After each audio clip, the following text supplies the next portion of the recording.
Ka përfunduar ditën e dieshme panajiriteti i trashëgimisë kombëtare dhe artizanatit Gjirokastra 2014, i shoqëruar me shumë aktivitete. Një aktivitet interesant ishte dhe një konkurs për prodhimet artizanale më të mira, të cilat u nxorën njëkohësisht për shitje në një ankand. Fituesja e parë e çmimit u shpall artizania nga qyteti i Hasit Shkurte Dautaj, e cila u prezantua në këtë panajir me jelekun e zonës së Rekës, që daton që prej kohëve të ilirëve.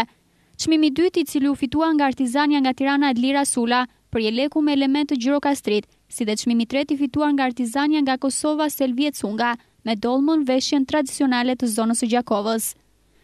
Drejtori i kompanisë Eurosik, Kadri Morina, u shpreh se ky aktivitet shërben për të vlerësuar dhe për të përcjellë brezave të ardhshëm traditën e vjetër shqiptare. Ndërkohë nga ana tjetër, ai uroi të gjithë fituesit e këtij konkursi, duke cilësuar punën e tyre si një punë me vlerë për traditën shqiptare.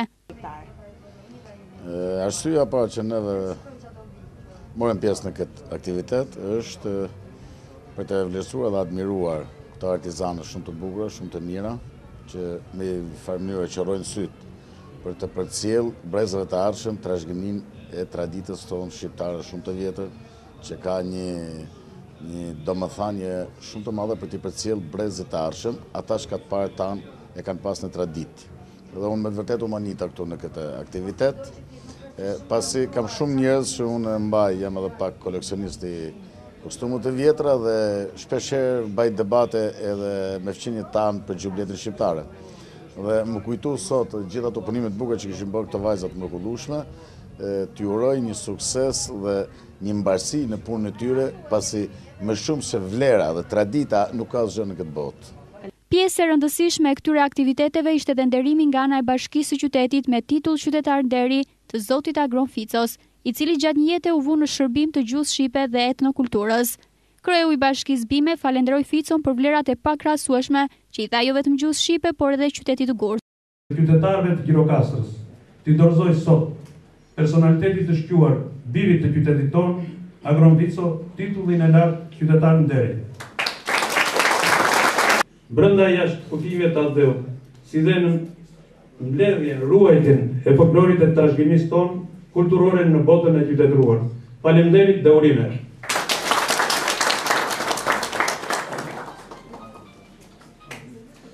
Ftoj Agronin për të dorëzuar në dyshim.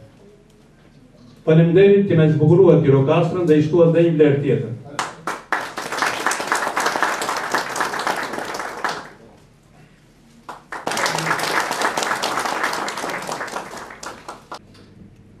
Ju përshëndes dhe unë ngalas një nga një sistemin e Gjirokastrës dhe të gjithë bashkë duke shprehur në emrin tim dhe të familjes që më shoqëron minjojën tim më të thellë për kënder dhe vlerësim që më bën.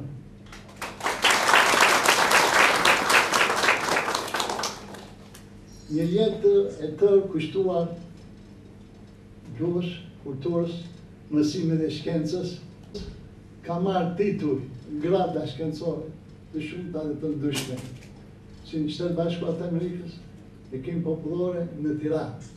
Por kjo që më dorëzoj sot, kryetari i Bashkisë, është me bukura, është me mira, është me vlera. Sepse ajo ka shpirtin, ka dashurinë, vullnetin, ka vullnet e gurtë të Gjirokastrës sonë. Prandaj, në shumë të madh. Ky nderim, ky vlerësim nuk më takon vetëm mua.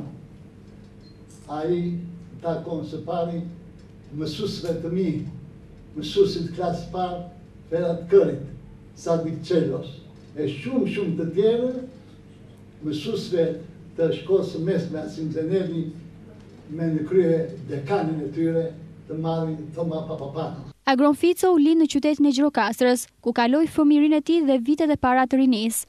Shkollën e mesme ai e mbaroi në vendlinjen e tij dhe studimet e larta i kreu në Tiranë. Pas diplomimit ai ka punuar për vite të tëra si punonjës shkencor pranë Institutit të Gjuhësisë dhe Historisë, si dhe në Institutin e Folklorit në Tiranë. Në vitin 1961 ai u dërgua në Republikën Popullore të Kinës, ku në kryeqytetin e saj Pekin ai hapi katedrën e gjuhës shqipe, ku punoi disa vjet si profesor. Më pas, profesor Fico ka dhënë lëndën e folklorit në Fakultetin e Filologjisë dhe Akademinë e Arteve në Tiranë, si dhe gjuhën angleze në Institutin e Lartë të Kulturës Fizike Vojo Kushi. Ai është autori i teksteve të folklorit për shkollat e mesme dhe të larta, po kështu ai ka botuar në revistat më të njohura shqiptare me 10 studime shkencore dhe artikuj, se ka marrë pjesë me kumtesa në mjaft konferenca shkencore brenda dhe jashtë vendit, si në Athinë, Bukuresht, Shtetet e Bashkuara të Amerikës e të tjerë. Në vitin 2000 ai mori pjesë në kongresin botëror të zhvilluar në Finland. Gjatë më shumë se 40 vjetëve të karrierës së tij profesionale, profesor Fico është marrë edhe me hartimin e përpunimin dhe metodat të mësimdhënies së gjuhës shqipe për të huajt. Në vitin 1972, profesor Agron Fico është lauruar me çmimin e Republikës dhe është pranuar antar i Lidhjes së Shkrimtarëve dhe Artistëve të Shqipërisë. Në vitin 1996 deri në vitin 2000 ai realizoi me sukses një program për pranimin e 10 të rinjve shqiptar në kolegje dhe universitetet amerikane, si dhe hapi katedrën e gjuhës dhe kulturës shqiptare në Michigan. Profesor Fico është antar i Akademisë së Shkencave Shqiptaro-Amerikane. Këto vitet e fundit ai jeton në New York, ku vazhdon të punojë për projektet që ka në fushën e botimeve.